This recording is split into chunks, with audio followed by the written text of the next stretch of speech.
Let's welcome in our guest for this hour. Joining me is trial attorney Gabriel Sapulpa Sanchez. Gabriel, great to see you. It's been a little while. Hope you're doing well. Thank you so much for joining me on the program. I want to get your thoughts on closing arguments. I thought this was the type of case closing arguments could have certainly made a difference. There's enough there to work with really on both sides that if it was crafted just right, could have moved the ball a bit. What did you make of closings? Yeah, I thought they both were good closings. You know, I think at the end of the day, it just really comes down to credibility. I really just, the prosecutor, she pointed out those inconsistencies. And whenever you have, you know, a defendant testifying for themselves or making inconsistent statements, you know, it's just the jurors are going to look at who's more believable, who's credible, you know. So I think the jury's going to come back with the guilty verdict, and based on just the inconsistencies she's highlighting. And I think there's more than a few that she pointed out there. That's a big deal, you know, when a DA gets point out how, you know, make you look less credible and just catch you in lies, and the whole statement about him wanting to go to work or having a big career-defining meeting and his boss saying this is not true. You know, those things it's not a good look at all. And I think the jury's going to see right through it. Yeah, I would agree. She did a great job of pointing out some of those inconsistencies, and I think you're right. We're at the point now when he took the stand, it really became him against Julianna Margulies, right? Who's more credible to this jury? Let's take a look at something Julianna Margulies testified to. This is a key moment. She says she saw Brendan stabbing his wife. Let's take a listen. And a few times I looked, and I was able to see him stabbing her, and he would stab, and other times he would hold the knife in a position how that was. Gabriel, I got to say, once she finished testifying, I wasn't completely sold. And as the defense went through their case, especially when they brought on that forensics examiner with some of the information about where the phones were, or where the defendant and Julianna's phones were when things were happening on the computer and on the victim's phone, I said maybe they got a shot. But once it took the stand, I think it was a big mistake. Oh, yeah, definitely. Yeah, you don't, I mean, just putting, when you're making a big, even if you are innocent, and you go on the stand as a witness in your own defense, you're going up against a skilled cross-examiner that's going to find any way they can make you look like you're not credible. And it could be things that are immaterial. You're going up against a professional. So you can be, anytime, even if you're innocent, you're taking that witness stand, they're going to find something. You know, if you look hard enough, you'll find some sort of detail or inconsistency or something that just didn't line up.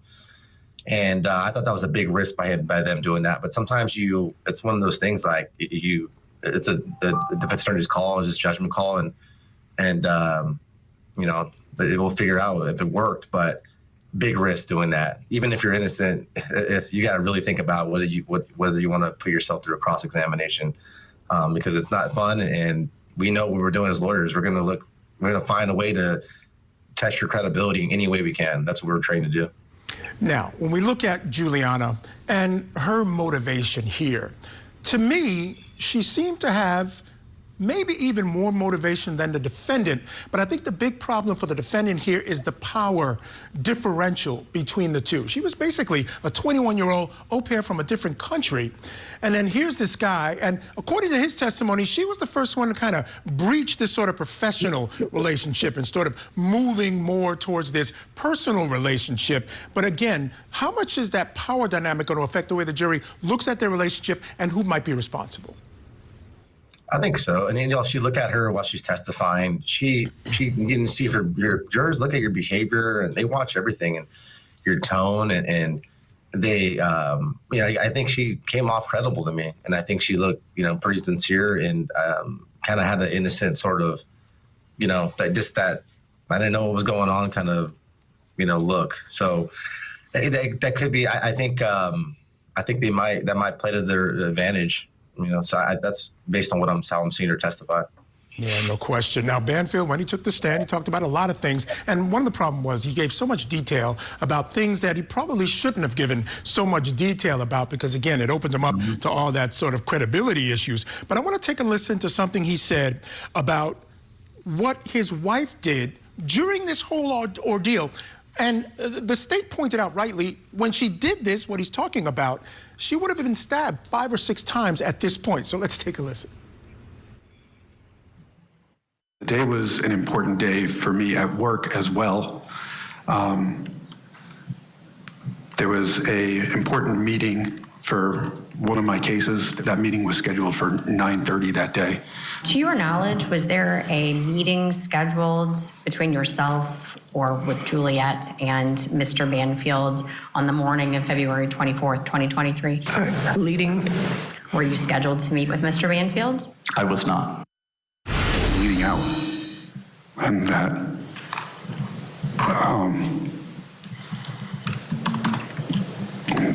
that she was sorry and that she loved me. And she's chatting with you with these wounds in her neck, correct? Yes, her voice is very hoarse. She was having difficulty speaking, but yes, she was talking to me. So this goes back, Gabriel, to this credibility issue. The first witness we saw affects his credibility. He was called on rebuttal to say that, look, he talked about having a meeting with me, and that meeting was never scheduled, so there's that. Then you also heard him talking about, and this is where I lost it, when in terms of trying to figure out if I was going to believe him, where he talked about her talking to him under those circumstances when she had already been stabbed in the neck.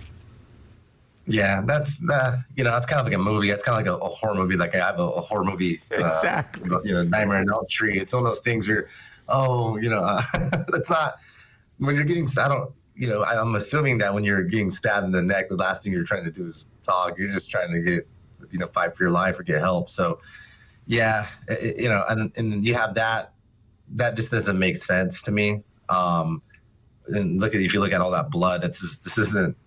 No, there's enough damage being done to her neck, or that you're not going to be talking. It looks like just based on that. I think George's going to look at that. I'm like, I don't think they're going to believe his statements. And then having this credibility, he lost credibility there, making that statement, and also setting it up that he had a meeting that day with his boss, and those things matter. And the DA just exploited that.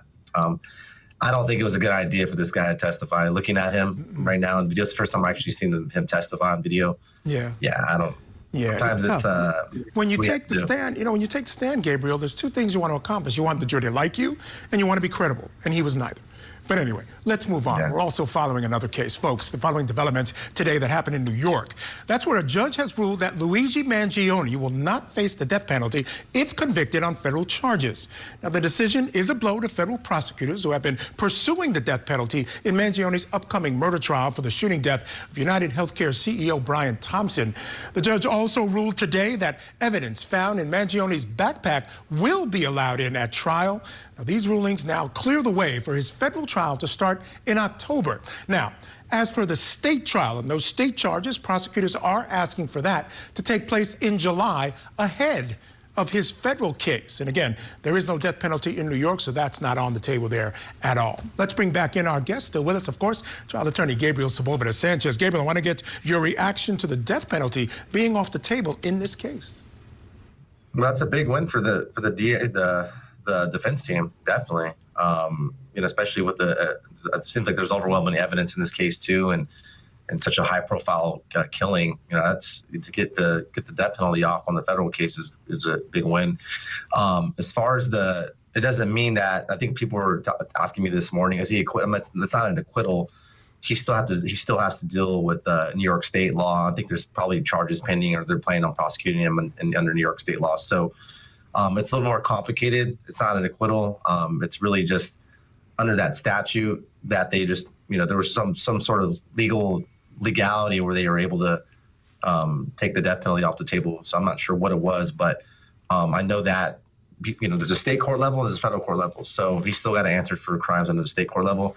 I don't know if he can still be faced with a death penalty on a state court level. I'm assuming not, but he's still got a lot to deal with in the future. Yeah, it's in New York, so there's no death penalty in New York, Gabriel. So no, death penalty is completely off the table for this guy. And again, if the evidence is as it appears to be, he will end up spending the rest of his life behind bars, but no death penalty for him. I want to get your thoughts on this guy's popularity. A couple things happened. Someone dressed up as a security guard tried to get him out of jail. People were cheering outside the courthouse when they heard the judge's decision of no death penalty. What do you make of his popularity? You know, I always question that too.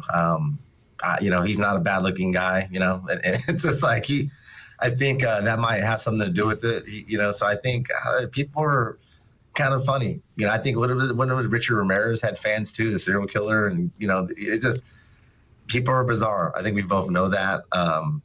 You know, when he's got a smile, looks a little charismatic, well dressed, young. You know, I think you're gonna, out of the pool of people, you're gonna attract people out there that are gonna support you based on your physical appearance. I think that's what it is, but I don't know. And also, I think people are also, you know, there's also some people really hate the insurance companies, you know, and they think that it was awful what he did, but maybe it saved lives. That's some people I've heard those arguments too. Like in the grand scheme of things, you know, by denying health benefits to Americans.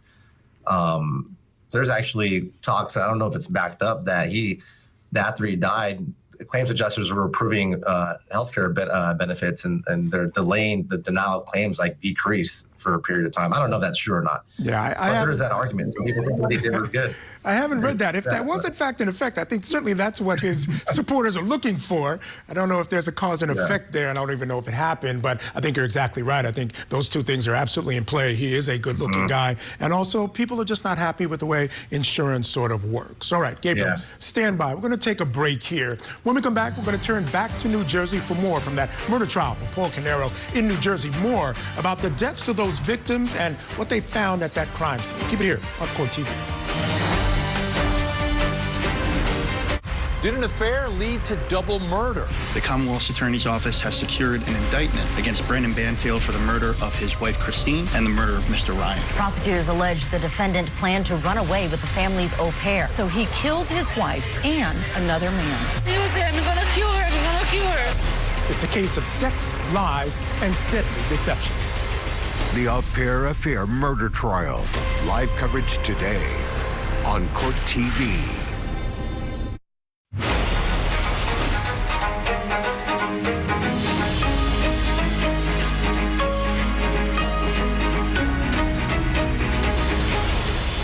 All right, folks, we'll get you back to testimony in the mentioned murder trial for Paul Caneiro in just a moment. But we do want to remind you that we are on verdict watch in the trial for Brendan Banfield back in Virginia. Now, the jury has been deliberating for 2 hours. We're going to bring you into court if there's a jury question or if there's a verdict, of course. And also, I want to tell you about something that's happening on our Facebook page, our YouTube channel, and on X. We're asking folks, what do you think the verdict will be? Now, over 4,000 of you have already voted, and right now, over 90%, I believe it's closer to 94%, say that Banfield will be found guilty. And a tiny, tiny percentage think there might be a hung jury, but I don't know. We'll have to see. All right, I want to get you back to New Jersey now for key testimony in the murder trial against Paul Caneiro. Prosecutors say that Caneiro shot and killed his brother and his brother's wife. He's also accused of stabbing to death the couple's 2 young children and then setting both of their homes on fire back in 2018. Now, we're bringing you key testimony from earlier this week while we're covering that Banfield trial. On the stand now is the lead detective. His name is Stephen Vogt, and he's still on direct by the state. That's the reason why there's 2 separate things here. That chain of custody just shows that all the items collected were from the scene to me on the 20th, and from me, or at least for the cellular phone, into the custody of Detective Richard Brocolieri on the 20th, and the remainder of the items, which we'll discuss, went into the crime scene unit's temporary evidence vault. So all aspects of anytime anything is collected throughout our investigation, we have to show custody of it throughout every step of the investigation. If it goes into our temp vault and then it goes into the main evidence vault, we have our own separate tracking of that. If it goes to another lab, we have another receipt for that, so we're showing all those steps. Now, on that evidence property receipt, is every item that you collected on November 20th listed on there? Yes. Okay, I'm going to take the phone back from you, but I'm going to leave that receipt with you for the next items. Thank you. If we could please have slide 128.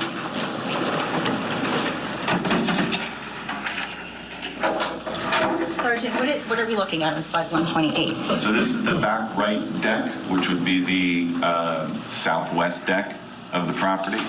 That cone in the middle of the photograph is a picture, was placed there by Colts Neck Police. It's covering a large unspent cartridge that was at the scene. The reason that they put the cone there is because there was a lot going on, obviously, with the fire suppression, and a lot of firefighters going in and out. They didn't want anything to happen to that item, so they covered it with the traffic cone. Now, in terms of the order of your process, tell us when you came over here to this area. So it was subsequent to documenting the phone near Keith Caneiro's body. I was advised of the location of this live cartridge or unspent cartridge, and the reason that I documented it as quickly as I did is the same reason that they put a cone over it, is I wanted to collect it kind of as quickly as possible so nothing happened to it. Okay, and if we could have slide 129.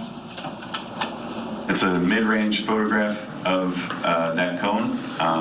Just quickly going, I talked about my overall photographs. All of our photographs are working from outside in. We start with overall photographs to document the scene, all aspects of the scene, moving into mid-range photographs where we're documenting any items that we feel to be of potential evidentiary value or importance in relation to one another, in relation to this table, for example. So we want to capture that location, like I said, to orient what we're looking at. And finally, 130. That's a close-up of that live cartridge from the deck. And was that packaged and labeled by you? Yes, it was. Okay. Do you recall, was there a head stamp on it? Yes, I do. Do you recall what the head stamp was? I have to refer to my report. Is it on the evidence property receipt? It is, yes. And what item is this on the evidence property receipt? Item number 2. Okay. And is the head stamp listed on there? So the item is listed as live cartridge, head stamp GFL 10 9x19 from under traffic cone and placed by Colts Neck Police on paved deck southwest of the property. That GFL stands for is the make, which is Fiocchi. 9x19, it generally speaking is just describing it as a 9mm caliber cartridge. And my understanding of the 10 is that it's the manufacture date. Show me, counsel, what's been marked. It's X301. Sergeant, do you recognize that? I do. And what is that? That is that live cartridge. It has 2 different envelopes here. This is my envelope, which has the label created as 1-2. This is the envelope that ultimately gets sent to New Jersey State Police Ballistics Lab. They have their own envelope with lab number C as in Charlie 18-10138, number 10. And then this is the cartridge itself. Thank you. At about 4:00 p.m., did anyone from the medical examiner's office arrive? Yes. And who was that? Investigators from the medical examiner's office were Elise Parker and Ray Coran. And what specifically did they do? So they were there specifically to conduct on-scene examinations of the bodies.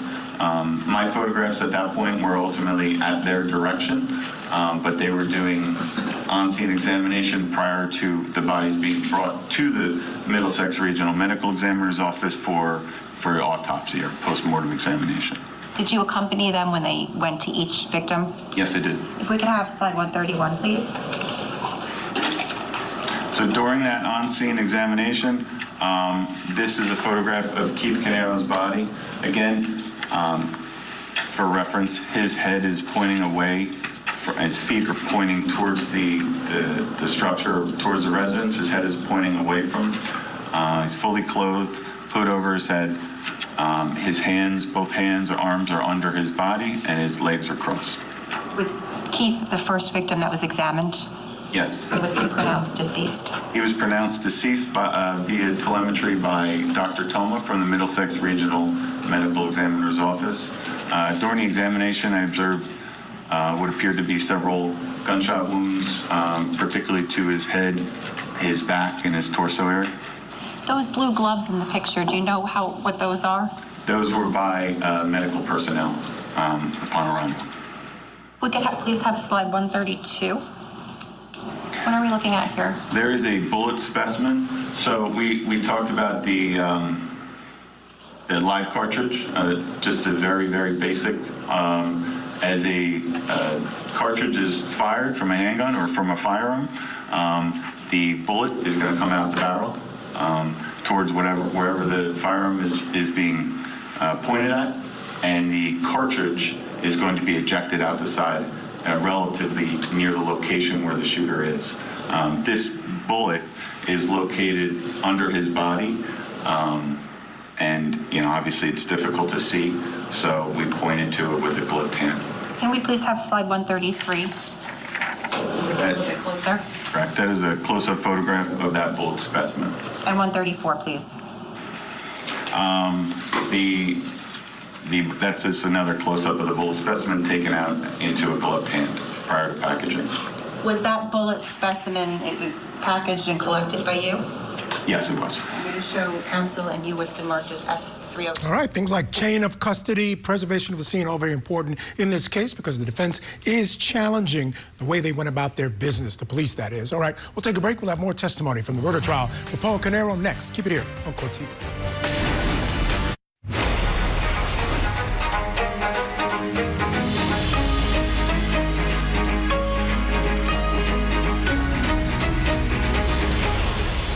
Welcome back to Court TV Live. I'm Michael Ayala. We'll get you back to testimony in the Mansion murders trial for Paul Caneiro in just a moment. But first, I want to remind you we are on verdict watch in the au pair affair double murder trial for Brendan Balfield going on in Virginia. The jury has been deliberating now for about 2 hours and 20 minutes or so. A lot to go over there, so it could take a little bit of time. Balfield is accused of conspiring with the family's au pair, Julianna Margulies, to kill his wife, Christine, and another man so that they could continue their affair. Margulies pleaded guilty to manslaughter and testified that Banfield was the mastermind behind the elaborate plot. Banfield also testified, saying he had nothing to do with his wife's murder, and if it happened, it was all Julianna Margulies. Well, now the jury will have to decide which story they believe. We'll keep a close eye on that courtroom, and when the jury comes back with either a question or a verdict, we will bring it to you live, of course. All right, I want to take you folks back to New Jersey now for more testimony in the Mansion murders trial for Paul Caneiro. Prosecutors say that Paul Caneiro killed his brother Keith, his brother's wife, and their 2 children. Then he set their mansion on fire to try to cover up his crime. The court is taking a break today, so we're taking this time to get you caught up on some key testimony. Let's pick it up now with testimony from that lead detective. His name is Stephen Vogt, still on direct by the Commonwealth. 302. Okay, what are we looking at here? This is the envelope, which is labeled as 1-3, bullet specimen from grass under the body of Keith Caneiro, northwest of property, as well as my envelope, and this is from the State Police Lab, C18-10138, number 11, and this is the bullet on top. If we could please have slide 135. What is this, Sergeant? Inside Keith Caneiro's pocket was his wallet. If we could have slide 136. This is the outside of that same wallet. It's a plastic flip-style wallet. And slide 137. The interior of the wallet and the general contents of it belonging to Keith Caneiro. Was there was some cash inside the wallet? Yes, there was. Credit cards? I could refer to the Please. property receipt. So the item, black flip side plastic wallet containing $210 cash, 4 credit cards belonging to Keith Caneiro, 1 Metro card, and 2 gift cards from left jacket pocket. So Wallace, can I stop you for 1 second? When we flip on and off the lights, when we go from pictures let's leave everything dark except just this one light back and forth so everyone's eyes don't have to keep going back and forth to try to help you guys out a little bit.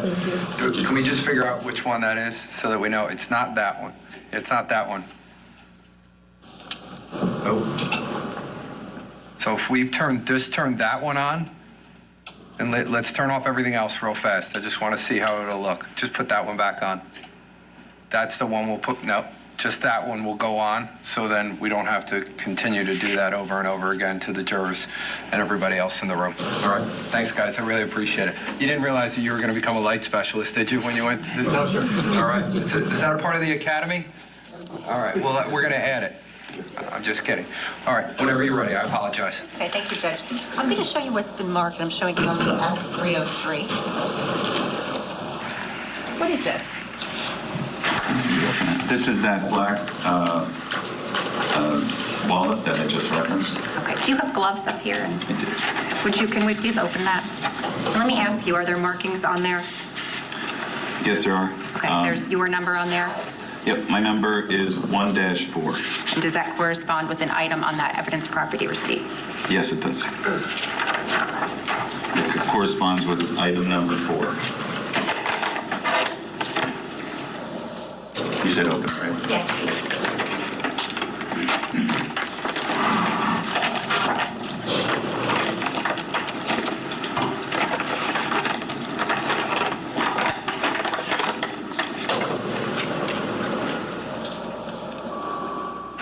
You asked me to open it.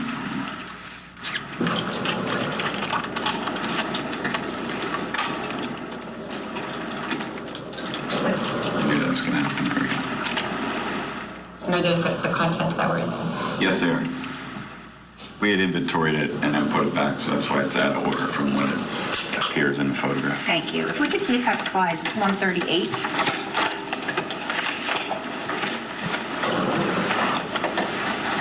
Sergeant, what is this that you're pointing to? There's another bullet specimen that was recovered from that area near Keith Caneiro's feet. Can we please have slide 139? A little difficult to focus, but in the grass is just a more close-up photograph of that bullet specimen. Are you able to circle that on the screen? Using it? Also, no. If we can please have this preserved. Sure, this will be 139.1, please. That also packaged and labeled and preserved. Yes, it was. I'm showing counsel S304. I'm showing you what's been marked as S304. Do you recognize that? That is item number 1-5, identified as bullet specimen from grass south of Keith Caneiro's body near his feet on the northwest of the property. Evidence, or it's item number 12 for the New Jersey State Police, and then the item itself. If we could please have slide 140. Sergeant, what is this that we're looking at? So, Just undo that for us. It's in the corner, the circle. oh, I see. Thank you. Sorry. That's okay. This is a tamper-proof seal. So after the examination, Keith Caneiro's body was placed into another more heavy-duty transport body bag and sealed with this seal. I photographed it to show that it had been basically the two zippers had been sealed together to show that the bag had not been tampered with or opened prior to transport to the medical examiner's office. They're also going to photo at the ME's office during the autopsy this same seal to show that nothing had been happened in between the process or during the transport. Thank you. If we could please have slide 141. So we then moved into, this is Jennifer Caneiro's body located inside that bag. The time stamp that's written on top of that of 15:22 or 3:22 p.m. is the time when her body was removed from the scene and placed into that temporary pop-up. All right, let me bring back in my guest there with us, trial attorney Gabriel Sapulpa Sanchez. And Gabriel, no, this of course is a procedural part of the state's case, but it also provides some insight into the crime. You know, seeing those bodies in bags, seeing the little bodies of the child victims here under tarp on the scene, I think sort of hammers home the real horror of this crime, which is very, very powerful for them. Yeah, definitely. I mean, those things, those pictures and photos definitely has an inflammatory. That's what us lawyers say, inflammatory impact. They're part of the case, but the DA, they want to show that to the jurors because they know that not only is it it's also, they probably don't need to show all those photos, but they want to because they want to get the juror angry. Angry jurors or they want to put someone down and ready to close this case, and they want to punish someone when they see those types of photos, especially when you hear about the young kids. But having the detective go on, it's not only just it's procedural, but he's also narrating he's kind of like the lead witness narrating the theory. They're going to talk about did you roll out other suspects when you did your investigation? Did you talk to the brother or alternative people? So it's not just a procedural thing. He's setting the tone for the case and kind of outlining, giving them the general outline, having the jurors be educated on what the full investigation showed and how grisly this crime was. Very impactful testimony, especially the photos, and it's very impactful. Yeah, you know, the defense has a tough case here, Gabriel. There's no question about it. But there is an aspect of the case they're focusing on a little bit, and the idea is the nature of the crimes. What do you make of the nature of the crimes? This was a guy that apparently got caught stealing $80,000 from the business, or at least that's what they're claiming. He's charged with that as well in this case. But then he goes and kills the brother who found out the day after he calls him and tells him that he knows, and they're trying to cut him off. But then he kills the wife. Not only has he killed the wife and the husband with a gun, then he goes and stabs the children multiple times.